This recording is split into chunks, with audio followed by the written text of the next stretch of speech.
In the deepest, darkest corners of the galaxy, far beyond any star humanity had ever reached, lay the world of the Zilirians, a world built on pure logic, flawless perfection, and unwavering obedience. The Zilirians were tall, with skin the color of a twilight sky, and they viewed emotion not just as a flaw, but as a dangerous corruption, a weakness to be purged. But one of them, a young Zilirian named Alira, was different. Alira was assigned to a security convoy. Her mission simple: scan the wreckage of a crashed human starship.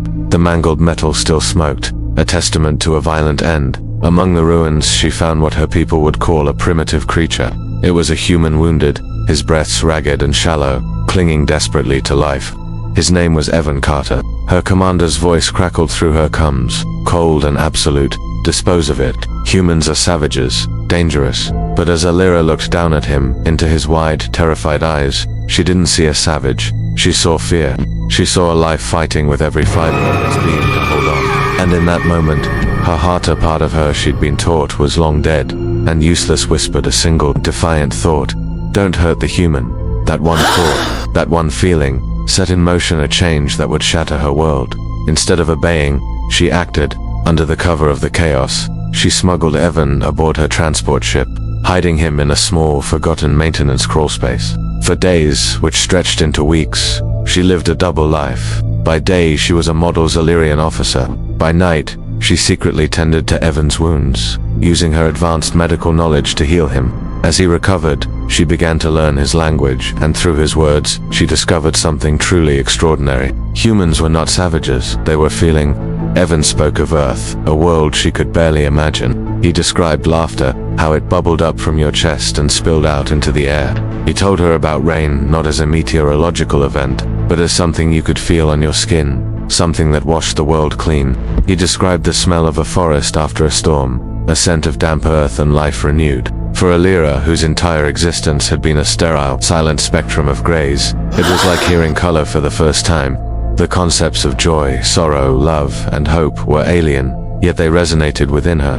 Evan's stories painted a picture of a life that was messy, illogical, and chaotic, but vibrant and beautiful. He wasn't a creature of instinct, he was a being of profound depth. But secrets, especially ones so revolutionary, have a way of coming to light. Her repeated visits to the hidden compartment, the missing medical supplies, the subtle shifts in her own behavior, all added up. Her commander, suspicious and ever watchful, found out. The discovery was swift and brutal. Alira was dragged before the High Council in the heart of the Zilirian capital, a city of towering, sterile crystal spires. The chamber was silent, cold, and vast. Evan was brought in too, bound in energy cuffs, bruised from his capture. But his eyes, when they met hers, held not fear, but a quiet strength. The leader of the council, an ancient Zilirian whose face was a mask of cold logic, pointed a long, slender finger at her. His voice echoed through the immense hall. You have betrayed your kind. You have harbored an animal, a savage, and endangered us all. Alira stood trembling, the weight of 1,000 emotionless eyes upon her. But when she spoke, her voice didn't waver.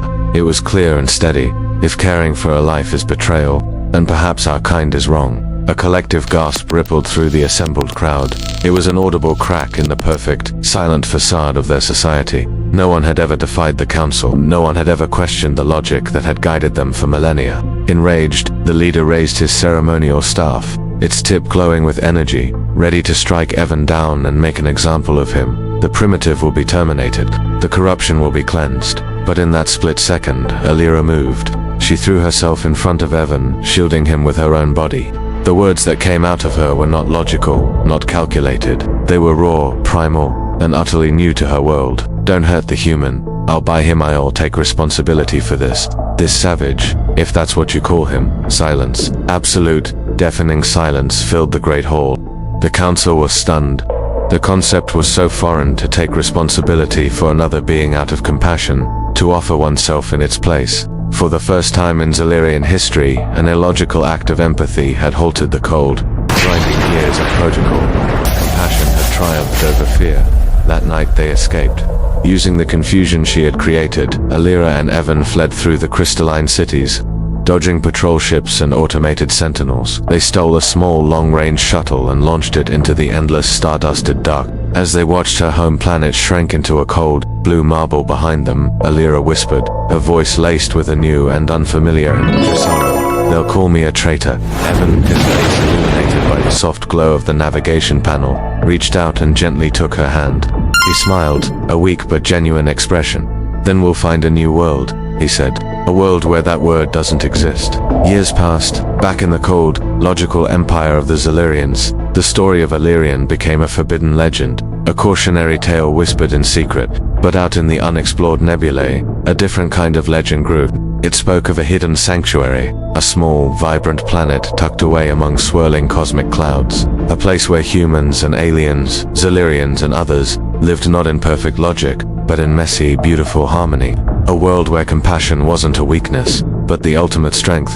And they say that every child born on that new world, no matter their species, learns one simple, foundational rule above all others: don't hurt the human. Thank you so much for watching. If this story moved you, please consider hitting that like button and subscribing for more tales from across the universe. Until next time, stay curious.